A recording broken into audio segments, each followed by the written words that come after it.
With Jack's mum very much excluded, no one likes a dick. The WWE and wrestling in general is built on a very simple conflict. Good versus evil, face versus heel, dick versus not a dick. Except nothing in life is ever that simple. Some of WWE's top faces have, when you closely scrutinize their behavior, been flapping bellends of the highest order, and absolutely no role model for the legions of kiddies being told to cheer them as a conquering hero. This list only refers to the wrestlers' characters and not the person behind the scenes, because I've only got room for 10. I'm Adam from WhatCulture.com, and here are 10 WWE faces who are actually total heels. Number 10, Lex Luger is a dick. He's more forehead now than man. In 1993, Lex Luger received the mother of all babyface pushes, with Vince desperately trying to cram him into the Hulk Hogan-shaped hole in the lifeboat. Problem was, Luger was a fairly face. He debuted as an egotistical heel, and one of his biggest bastardiest tactics was to use a surgically implanted metal plate in his arm from a motorcycle accident that actually happened to thump his opponents in the head. As we can all agree, an awful thing to do, which makes it all the weirder when he was turned into the all-American superface and kept thumping people in the head with the plate in his arm. That's how he count-out won the SummerSlam Championship match against Yokozuna, but he didn't win the title, and then he celebrated like he had. He's an awful, awful bastard. Number 9, Enzo Amore is a dick. The certified G and bona fide stud has a very simple formula for success. Rattle off enough nonsense like a Jersey Shore Dr. Seuss, and no one will notice that you're a bastard. So recently, Enzo has been tangling with Rusev with their feud, born of the fact that the Jersey boy got his cock and 2 balls out in front of the Bulgarian's wife, aggressively flirted with her, and then when she entrapped him into attempting an affair, the dude went for it. Sure, he attempted a pale ghost of resistance, but it didn't really take a whole lot of convincing to get him to his keks and ready to break poor handsome Rusev's heart. Shedding weird slang like Urban Dictionary falling down the stairs doesn't excuse the fact that Enzo is a terrible person. Number 8, Eddie Guerrero is a dick. Latino Heat remains one of the most beloved men in the history of the business, due in no small part to his infectious charisma and his unparalleled skill in the ring, and due in no part whatsoever to the fact that even as a face he remained a massive cheating arsehole. He lied, he cheated, he stole, and he told us that every time his music played, but if anything that just makes his dickishness so much worse, that he'll mistreat you for his own selfishness but will always charm you into forgiving him. We've all got a friend like that, haven't we? Someone who says, "Can't trust me, eh? I've got a WKD side," and everyone laughs, and then he buys the next round with money he took from your wallet. In case you're wondering, that friend of mine is Adam Joseph Pacitti. Number 7, Sheamus is a dick. So the main virtues of humanity are patience, generosity, empathy, and also stealing cars. Sheamus was a massive cock even before he started cosplaying as a giant rooster. He had a face run from 2011 to 2014 in which he was so unlikable that he may never be a functional babyface again. He did many terrible things, repeatedly victimizing Ricardo Rodriguez, nicking Alberto Del Rio's car and trashing it, repeatedly failing Damien Sandow's tests of intelligence and responding to his own failings by kicking Damien Sandow in the head. But the absolute nadir was when Sheamus was DQ'd by referee Chad Patton on SmackDown. It was a miscommunication. Patton thought that Sheamus had used a chair and DQ'd him. Sheamus got a bit annoyed and kicked the man full in the skull, injuring him.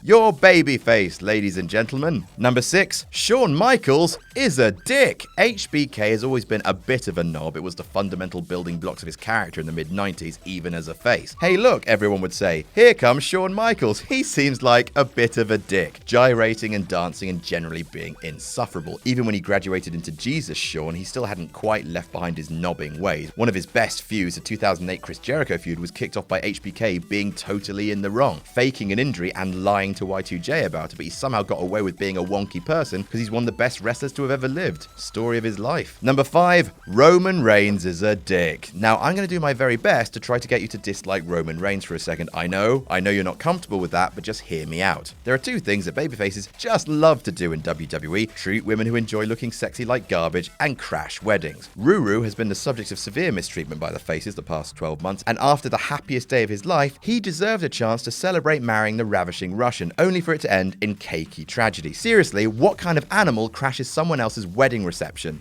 A big dog, that's who. Out came Roman, who called Lana a mail-order bride. Then Rusev defended the honor of his wife and paid the price for it, which was being beaten up for months by an arsehole. Reigns is not a best man, he is the worst man. Number 4, Hulk Hogan is a dick. These days it feels like calling Hulk Hogan a dick is like looking out across the ocean and saying, wet that, but that chiefly applies to the Hulk's somewhat deserved reputation for being an alleged scallywag politica behind the scenes. What people might not remember so well is that even before the heel turn that changed the business, the character of Hulk Hogan was still a completely reprehensible person, whether it's pitching not competitor Earl Hebner out of the ring over the heads of wrestlers and onto concrete, pushing the Giant off a building, the constant raking of the back, stealing Bret Hart's opportunity of a rematch against Yokozuna at WrestleMania 9, or the cherry on the cake, being eliminated from the 1992 Royal Rumble completely fairly by Sid, but then for reasons known only to the god of dicks, grabbing him by the arm and helping to pull him out, like the sorest of losers. I bet you don't even say your prayers or eat your vitamins, you sod. Number 3, John Cena is a dick. We've done an entire list about the times John Cena, the bastion of American values, was a total helmet, so let's just play the hits. You've got refusing to stop beating people up in I Quit matches even after they've quit, dumping poo on AJ and Ziggler, slapping John Laurinaitis and Michael Cole around with a disturbing lack of human mercy, clotheslining refs for literally no reason, making out with Zack Ryder's girlfriend in front of him, and ruining Rey Mysterio's first and only WWE title run by immediately wrestling him for it, despite Ray having already wrestled once that night. I really think Cena's next t-shirt design should read, hustle, loyalty,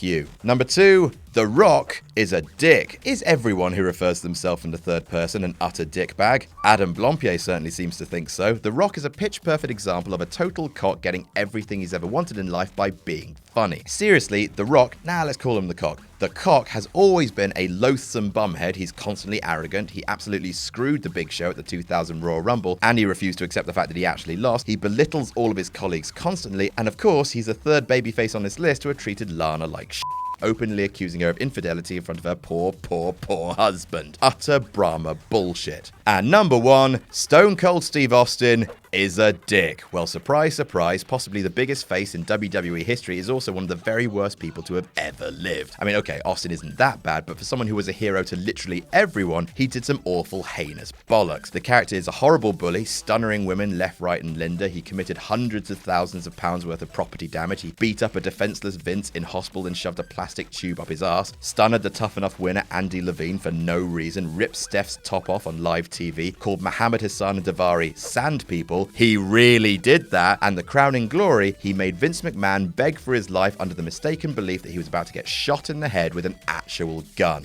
What a dick. And that's our list. Did we miss any out? Tell us about it in the comments. Don't forget to like, share, and subscribe. You can follow me on Twitter here and call me a dick. I'm Adam from WhatCulture.com, and I'll see you soon. We're never going to stop doing magazines called wrestling. It's time for issue 4, the first magazine of 2017. And to celebrate, we're looking back on the wrestling year that was, including end-of-year awards for best and worst matches of 2016, best and worst wrestlers of 2016, best and worst feuds, and many more. Also, a gigantic career retrospective on AJ Styles, Dixie Carter's crimes against wrestling, and how WWE should have booked the road to WrestleMania 2016, written by this sexual Catherine Wheel. As ever, the magazine is available now to order at shop.whatculture.com. For the love of God, buy it.